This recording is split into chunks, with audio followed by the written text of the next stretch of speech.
रेल्वेंतल्यान गोंयच्या मडगांव हांगासरल्यान भटकळ हांगासर बेकायदेशीरपणे विदेशी चलन व्हरपी एका व्यक्तीक भटकळ पुलिसांनी अटक केला आणि तेज्याकडून एकूण 7,30,800 रुपये किमतीचे अमेरिकन डॉलर्स ते जप्त केले आसात। अटक केल्लो व्यक्ती आसा तो भटकळ हांगासरलो। तेजे नाव सुलतान बाशा, वय 62 जावन आसात।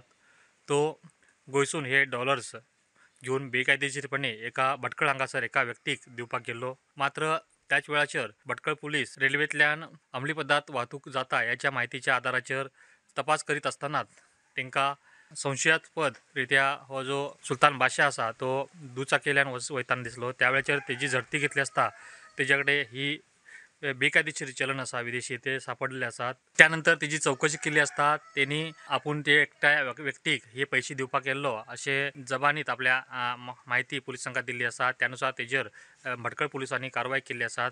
आता हे भटकळ पुलीस आसा ती रक्कम आणि तेका कस्टम विभागाच्या ताब्यात दिवची आसात अशी माहिती आमकां प्राप्त जाल्ली आसा। प्रुडंटा खातीर प्रमोद फोंडे।